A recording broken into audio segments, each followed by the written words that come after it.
Good evening, everyone. Welcome to our 18th Health Matters with Hatsuno Kiseki Facebook Live session. And we will be talking about butter and margarine. So as you know, Dr. Tan is in food tech and food science. He is very passionate about this topic. And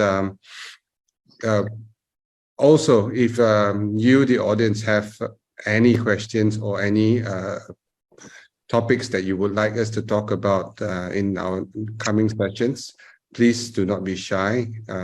So you can either message us in the comment section or in Facebook privately. Okay, so without further ado, Dr. Tan, over to you. Good evening to everyone. Thank you, Mark, for your introduction. Now, knowing what you are paying when you go for your grocery shoppings is important. Okay, and I myself believe that it is even more important if you know what you are eating. And as a smart consumer, we need to know what we are paying and what we are going to eat. So today we are going to compare two food products that are almost impossible to differentiate visually. And that two products are butter and margarine. So if we look at this yellowish block, is this butter or margarine? Some might say this is butter. Why? Because the color does not resemble the typical margarine. Typical margarine is quite yellow, and this yellow color in margarine is basically due to the addition of food coloring. Most of the type of vegetable oil used to make margarine can be from soybean oil, sunflower oil, even palm oil. And most of these vegetable oil, except for palm oil, are quite colorless or maybe very pale yellow. So in order to make the yellow color that attract consumer to buy margarine, manufacturer will add in coloring. And this is actually allowed in food regulation. So hence it is very hard to differentiate butter and margarine based on the color. The correct way to identify this is by looking at the packaging. Or if you have the packaging, you can also look at the ingredient list. So if you have butter and margarine, if you look at the ingredient list, you can see that they are very different. Now, before we move deeper into the comparison part, maybe I can have a brief explanation what is butter. Butter is a dairy product made from dairy milk fat. It is typically produced by churning cream or sometimes milk. And during this churning process, it will break the emulsion and it will separate the fat from the liquid. So if we churn cream, what you're going to get will be a portion will be what we call as buttermilk. That is the liquid part. The solid part is what we call as Margarine, or sometimes in certain books they call this as popcorn butter. The reason why they call this as popcorn butter or butter grains is because in this stage it looks grainy, it looks something like popcorn. So that's why they call it as popcorn butter. And in order to make it into butter, what we need to do is we need to remove as much as possible the water on the surface, the water that are trapped in between these grains.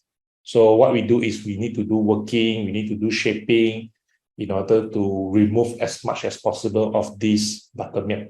The more buttermilk you have on the surface or in between the grains, the shelf life of this butter will be shorter. So what we do is we will shape it into block form, or maybe place it into tubs. So butter has rich, creamy flavor, and it is known for its characteristic taste and aroma. So if you taste the yellow block, you should be able to identify this is butter or margarine because of the taste of butter. Naturally, it's yellow, and this yellow color or this yellow appearance is due to the presence of carotenoid. And this carotenoid is from the diet of the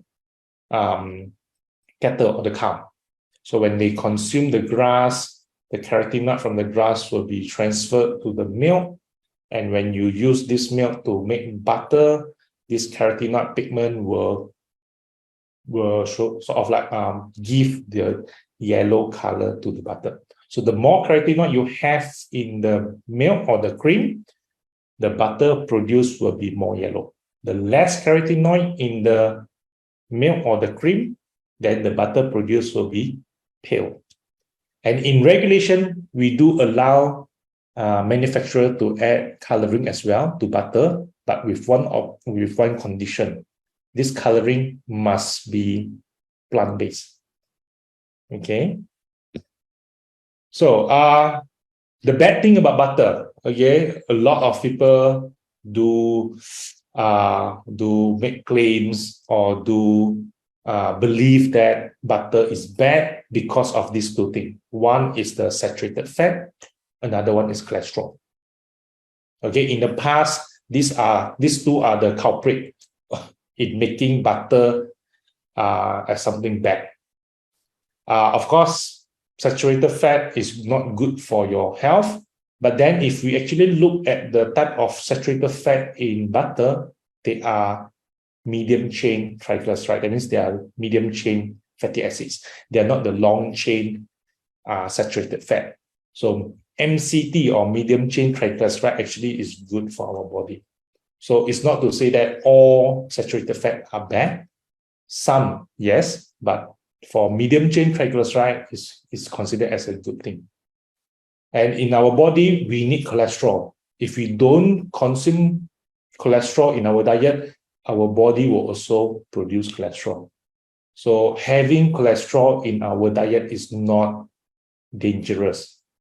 The dangerous part is when you have excess amount of cholesterol.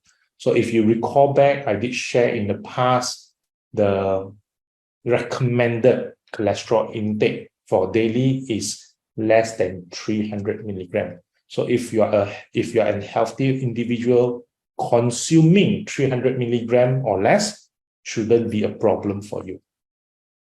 Okay.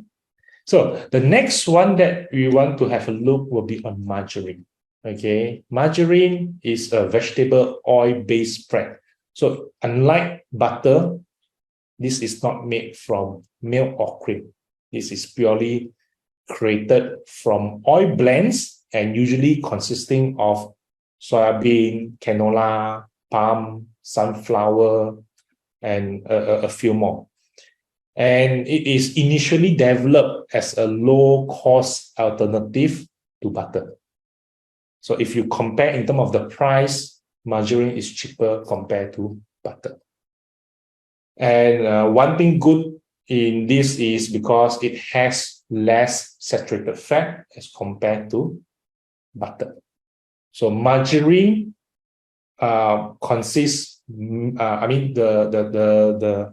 oil that is used to make margarine mainly are polyunsaturated fatty acid or monounsaturated fatty acid. So they are unsaturated type. They are not the saturated type. So unsaturated fatty acid, to make it into solid is not possible unless we do modification to the fat. So what is usually being used will be a process called hydrogenation. That means adding hydrogen to the fatty acid.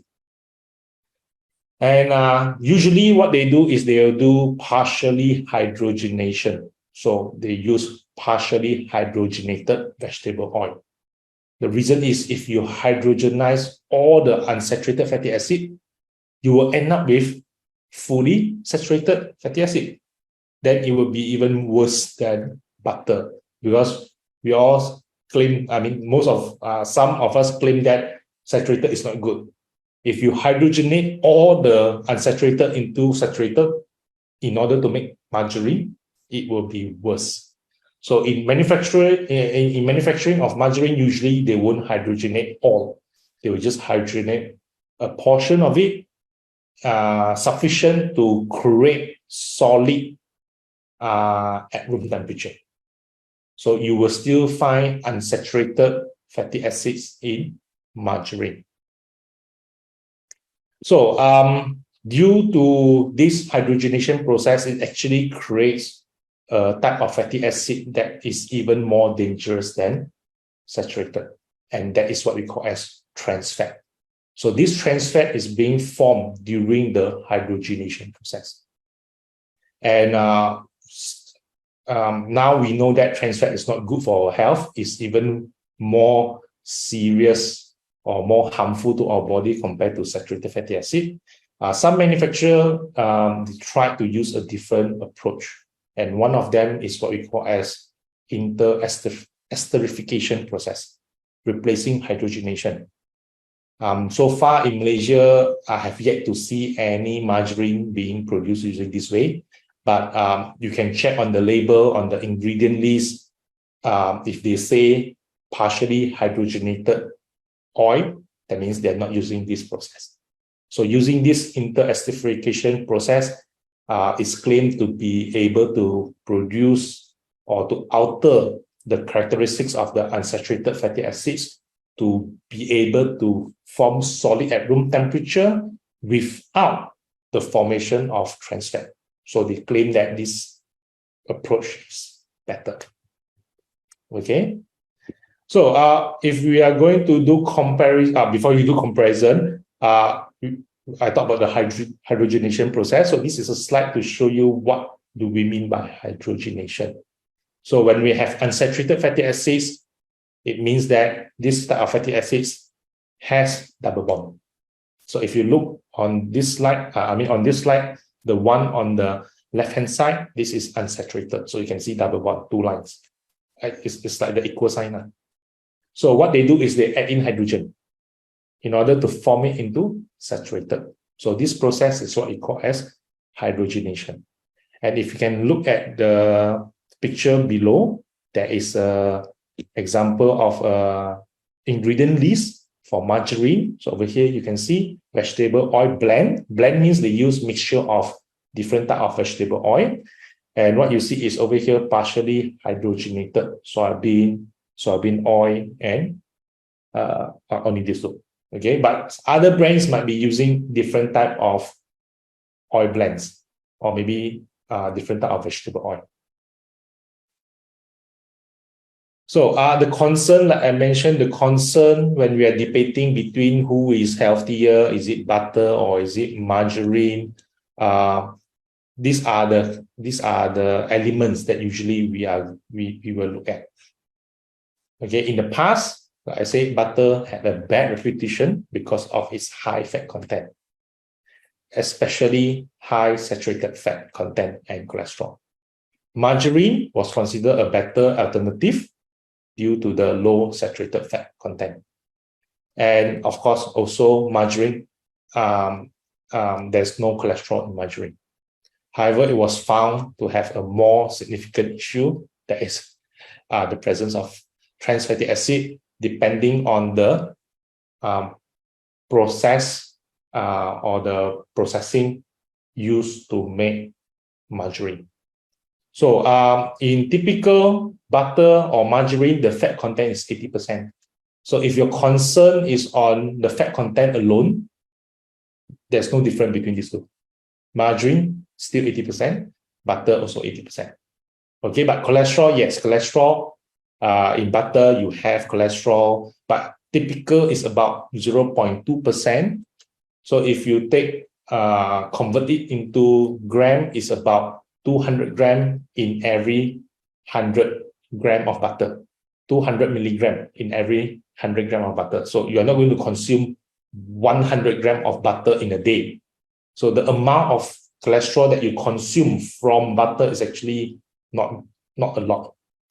Okay, we can take in, recommended intake is 300 milligram a day. unless you take the whole block 100 gram, then maybe you will hit 300. But if you just take like typical serving is about 20 gram, so that is not going to provide you with a lot of cholesterol. Saturated fatty acid, yes, is about 50% of the block. So every 100 gram, you will have 50 gram of saturated fatty acids. And I mean, it's okay to take some saturated fatty acid. In our recommended, in the guideline, it's recommended to take not more than about 13 gram in a day. So, and some more for butter, they are MCT, they are the medium chain triglyceride. So this type of saturated fatty acid is actually good for you. Your body can utilize it as a source of energy. So you shouldn't have to be worried about this part.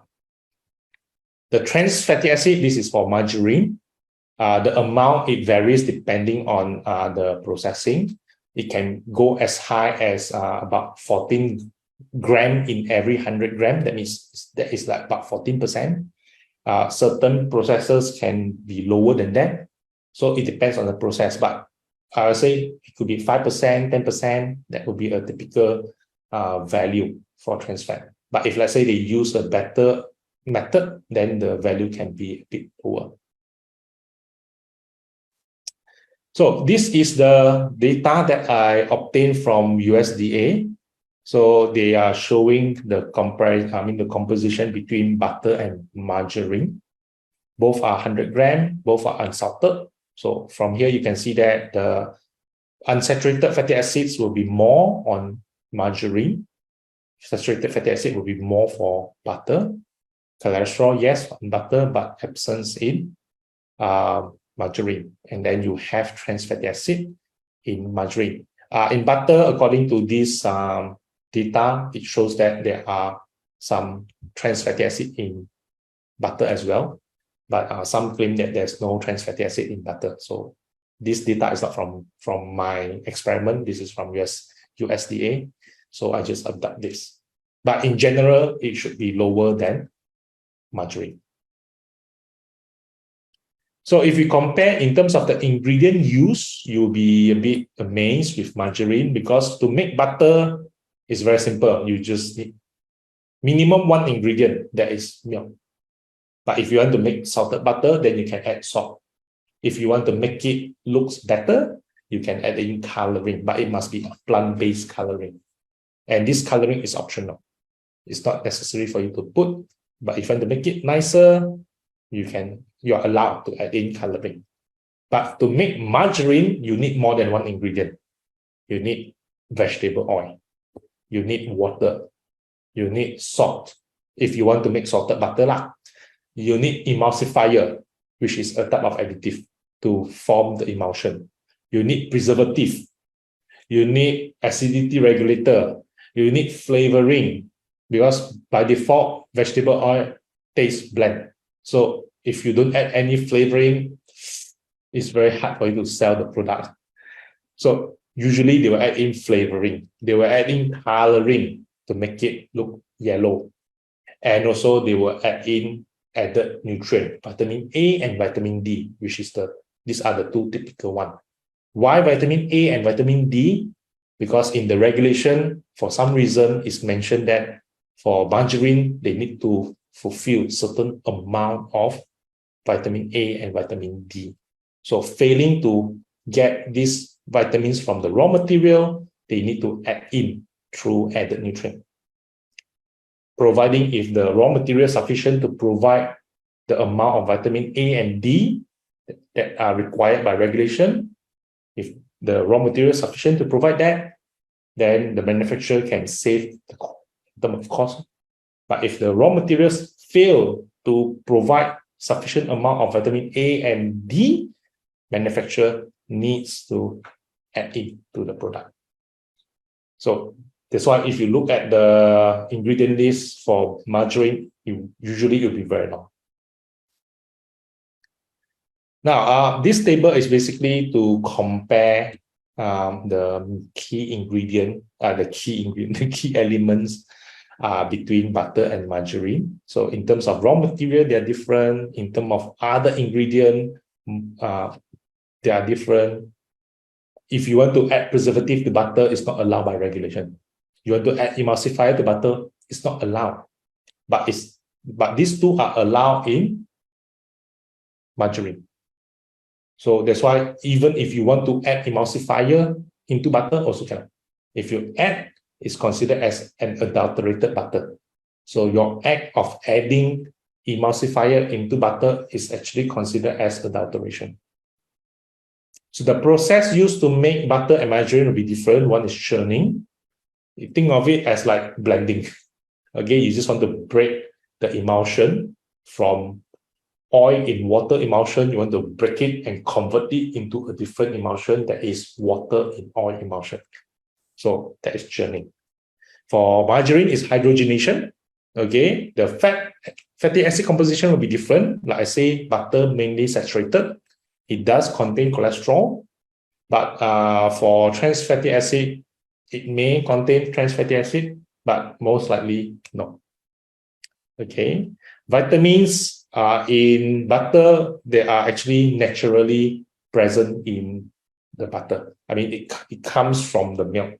So you have like calcium, you can have vitamin A, vitamin D, vitamin E. All these are from the milk. And A, D, E, they are fat soluble. So you don't have to worry about it. How come milk, water, butter, oil, are you sure all these vitamins are not in the water, but in the fat? These three are fat soluble. So there's no issue for this type of vitamins to dissolve inside the milk fat. But for margarine, usually it will be added through fortification. Unless, like if let's say they're using palm oil, which contains keratin, which is the precursor for vitamin A, then for vitamin A part, no issue. But maybe for vitamin D, they have to add in through added nutrient.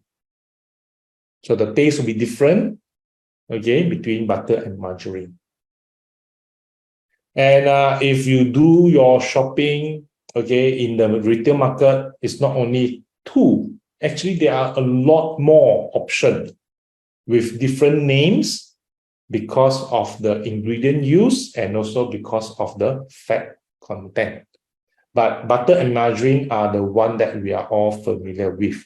So for butter and margarine, butter considered as a dairy product.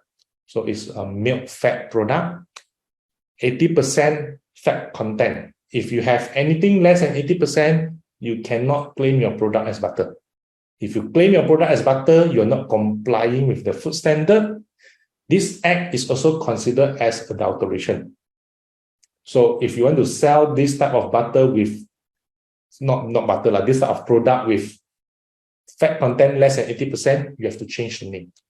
And there are various names that you can use. Like if your fat content is, let's say, 70%, you can sell it as dairy spread. So dairy spread and butter, they are different things. Different in the sense of the fat content different. But both are still made using cream or milk. Margarine, on the other hand, same thing, 80%. But when you do the production and you found out that your margarine, your product, has less than 80% of fat, then you have to rename it into fat spread. Okay, I think fat spread we still can find in our retail market in Malaysia. So if you look at fat spread, the fat content usually not more than 80%. It could be about 70%, 70 plus, or maybe 60 plus as well. Okay, and there's one product that is a bit special, is whereby you are going to mix butter and margarine. And this product do exist in our retail market. We call this as blend. Blend means you blend butter and margarine. So if we look at the price for a block of butter and a block of blend from the same company with the same weight, a block of blend can can be half the price of a butter. So if you are if your intention is to go to the retail market to buy butter, and you saw a block that looks like butter, and you saw that the price is so cheap, less than 10 ringgit, maybe like 8 ringgit, or during promotion maybe can go to 7 ringgit, and you think that this is butter, then good luck. This is not butter. Okay, most likely you're buying blend. Okay, because blend is mixture of butter and margarine, and in regulation they didn't mention what is the percentage. It can be maybe 80% margarine, 20% butter. It could be 50-50. It could be more butter, less margarine. But in typical, margarine are cheaper, so I don't see why they will add in more butter. Margarine will be a lot more. The butter most likely is to provide the taste, the taste of the butter. So there are many types of this type of butter and margarine derivatives. That means they are derived from butter or margarine. So whenever you go to retail market, when you look at the packaging, look for the product description. Okay, to see what is this product. So now you should realize there are butter, margarine, blend, and then the word spread. Whenever you see the word spread, that means the fat level will be lower. Whenever you see the word blend, that means it's a mixture. Okay.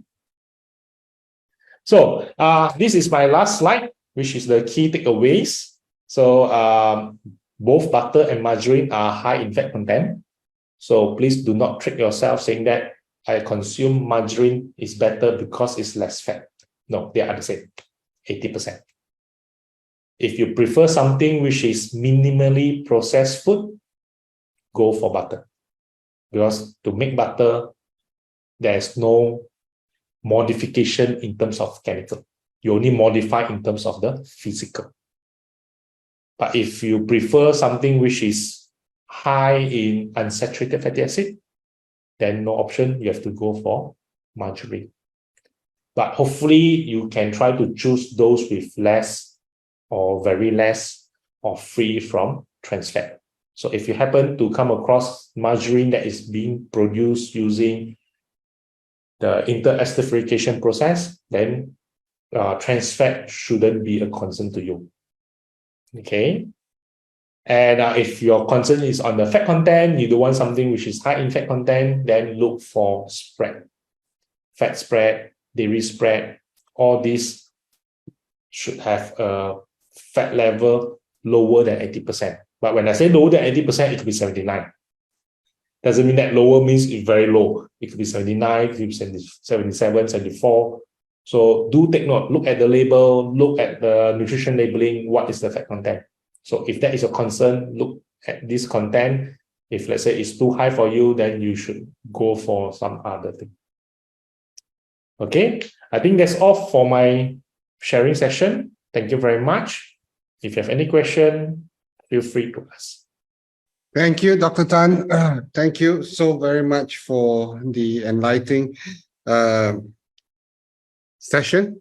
So, Dr. Siva, I see that you are waiting to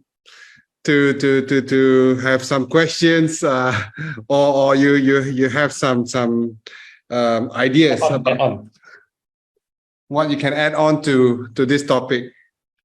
No, I prefer minimally processed food. Mm-hmm. Yeah, because the process of making a vegetable oil itself is a killer. It goes through many processes, degumming, extensification, then high heat, then chemical separation, degumming. And then if they are blending more than one oil, then of course it's a lot more toxic. And then you do a hydrogenation. Wow, then to me, that is a food. Even if you just Google it, you will see an image of margarine and a butter where even ants doesn't go and eat margarine. So I will not eat a food, even an insect which refuses to eat. I agree with you. Even though, I mean, processed food, minimally processed food is better than processed food. Yeah, because it is something, I mean, you just Google it, you can see that. I thought you will be sharing that image, but it's okay. No, I dare not. Even ants all go and eat butter. None of them is even visiting the margarine. And today, my God, like in Singapore, just 3 days ago, even a young doctor died. A cardiologist died of heart attack. That's a terrible thing. Yeah. So I'm very, very, very clear. I only eat food, minimally processed, unrefined food. Some doctors are good at taking care of patients, but not themselves. Yeah, exactly. But to me, I take care of myself first. Rest all comes next. Yeah. That's why I say some. Yeah, actually, when we talk about produce or products, like butter, margarine, spreads, and all that,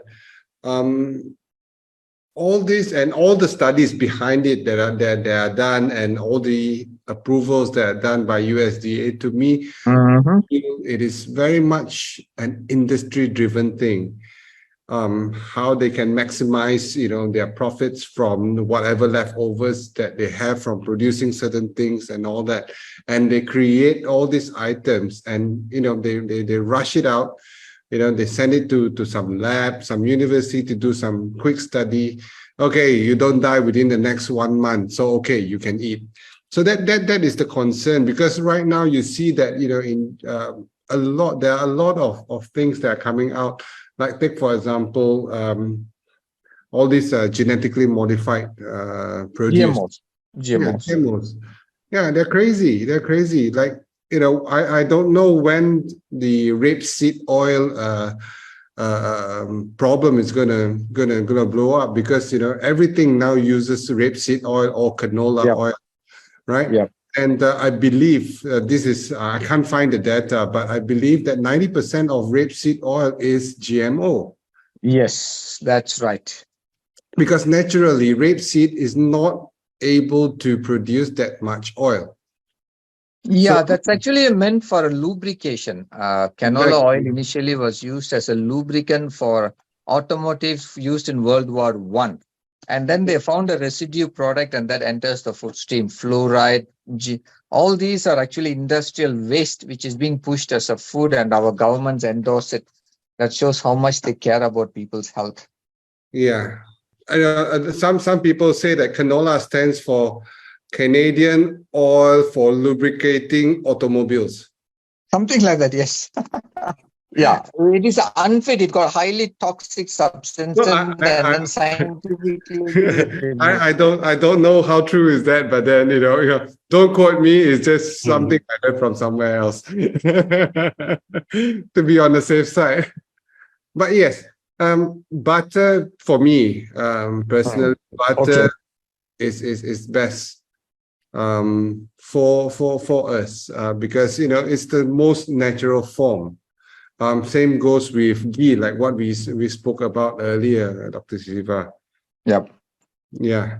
And now I want to search for buffalo ghee, because it's not available that easily, but in Singapore we have it. Next time when I open my branch in PG, then I will bring it over. Yes. Have you ever eaten a buffalo milk yogurt? A yogurt made out of buffalo milk? No. You need to wash your hands 10 times. That's the amount of fat. And you need to use a knife to cut it, actually. Nice. Yes. So when we were young, during school holidays, we will go to our farm. Then we will have a swimming for 2-3 hours. Then we will come out. We'll be terribly hungry. So there will be a nice spread of all the buffalo milk, yogurt, all other stuff. After we eat, we knock out for 6 to 7 hours. We wake up at night, 8-9 o'clock. And then don't sleep for the whole night. So, but buffalo milk is readily available in India. Yeah. But only in villages, not in towns. Right. So I'm planning to have one as a pet. Okay. In PG? No, PG? in India, IN. Okay. So, Tiffany, do you have any my questions? wife's house, they got few pets. Yeah. When I go to my wife's house in Thailand, they got few buffaloes. Every time I go, it comes after me. Because they know, they have a feeling you're going to milk it. Yes. And not skin it live, though. Yeah. So, Tiffany, do you have any questions for Dr. Tan? Not at the moment. Yeah. Dr. Lim, do you have any questions for Dr. Tan? Basically, I have two. Yes. The first is, there's some kind of butter that actually it does not harden when you put it in the fridge. So like you can just take out and just like spread on your bread. So I just wonder what kind of butter is that? Are you sure it's butter? Yeah, soft butter. They call it soft butter. I think it's soft margarine. What brand is it? I can't remember already. Soft margarine, yes. Soft butter, I forgot what is it called. I'm not aware about it, but soft margarine, yes. I mean soft margarine, yes. Soft butter, I'm not sure. There's no such thing as soft butter, though. I never heard about soft butter. Yeah. Butter by default is soft, actually. The thing is, butter is in a coagulated form. I'm not sure how many of you have seen it. It's not like the shape we see in supermarket. No, not at all. Of course. It's very coagulated. So every morning when we churn, when we were young, it's very coagulated. So always we get to eat directly after churning. So it's very, very like a grease. It's like a grease. In fact, like a thin grease. It's crumpy, right? Yes, it's a very thin kind of a grease. Even grease is thicker. So I do not know how the commercial butters can be like a soap bar. I don't really understand. It's beaten. They beat the water out. They press the water out. Yeah, they use a machine to press the water out, and then it's beaten into shape. Oh, poor butter. Yeah. So to answer your question, Dr. Lim, actually it's called oil spread. Oil spread. Yes. One is snow neo soft. It's a oil spread. Then oil spread will be. I think it will be margarine type lah. Yeah. Or we have the other one is natural soft margarine. I have actually it says that how should I put it? Extra soft, less fat, made with a creamy, rich taste of Devondale butter. Made with confirm it's not butter law. It should be either dairy spread, reduced fat spread, butter. Because the fat content will be lower already. It says hang on rich taste of Devondale butter. I don't know what is the Devondale.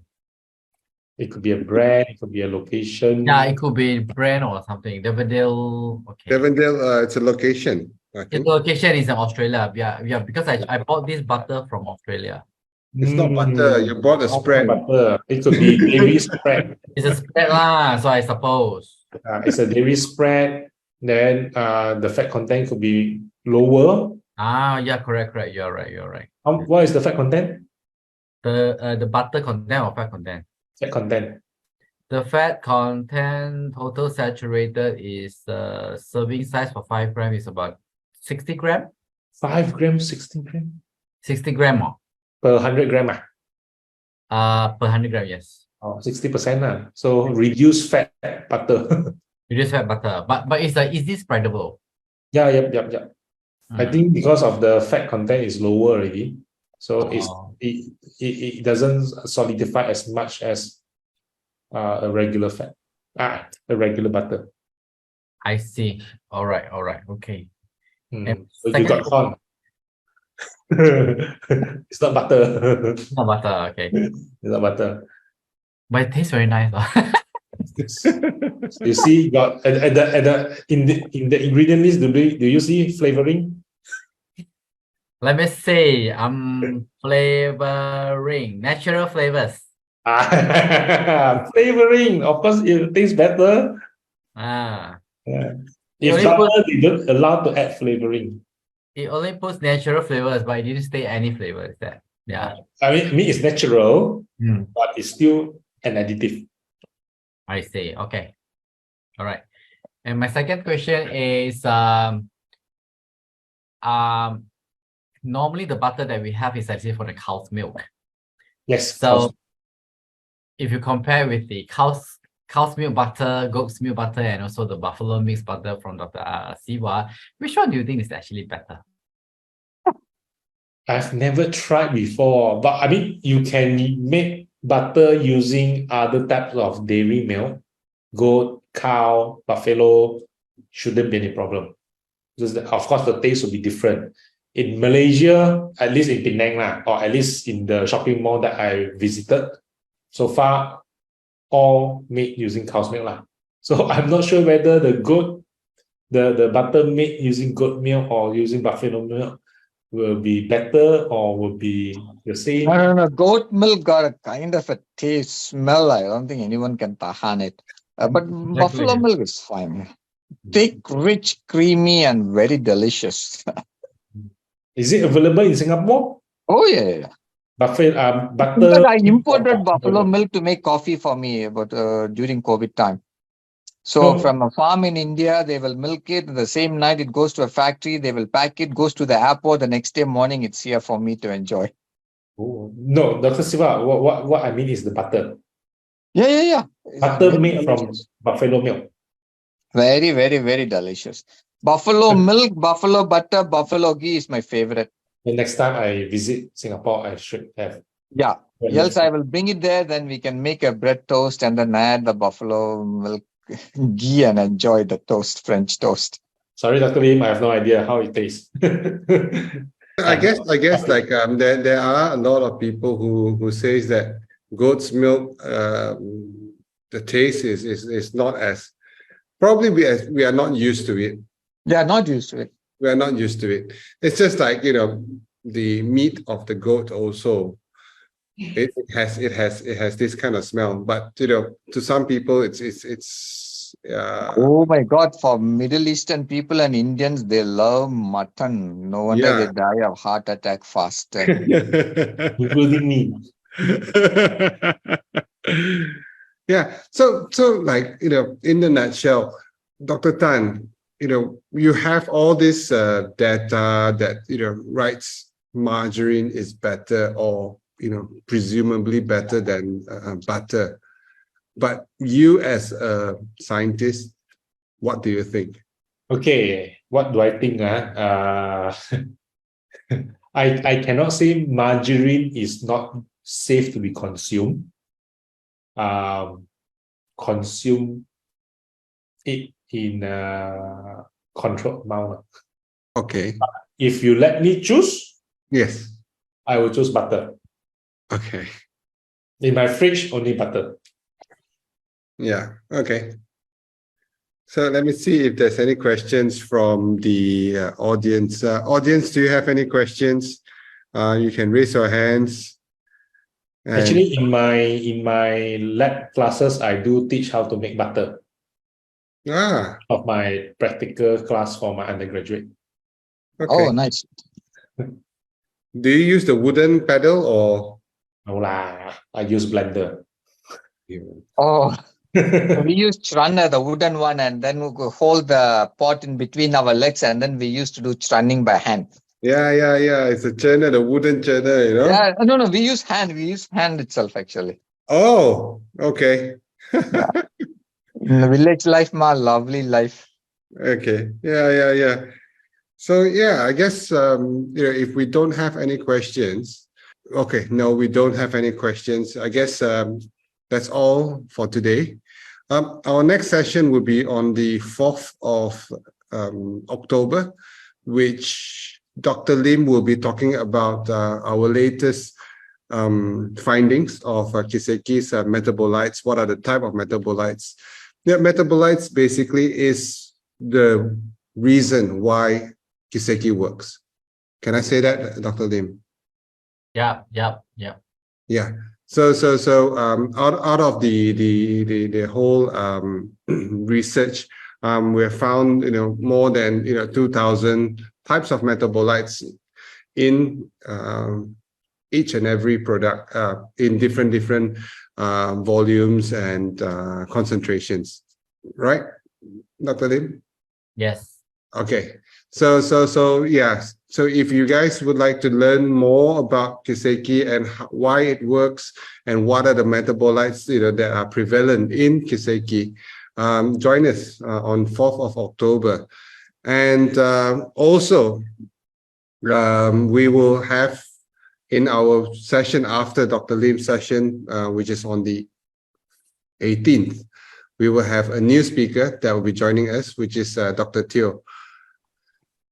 His topic is actually very interesting as well. Dr. Teo's topic is, he's talking about, now that I'm 40, how do I get to 80?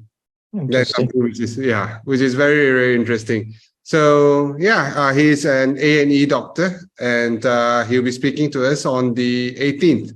So these 2 dates are very exciting topics. So I guess that's all for us today. For those that who have not liked or subscribed our channel, please do like and subscribe. Share this video, share our videos as well. Thank you very much to Dr. Tan, Dr. Lim, Tiffany, Dr. Siva. Thank you for rushing back, Dr. Siva. Okay. And take care, everyone. Good night.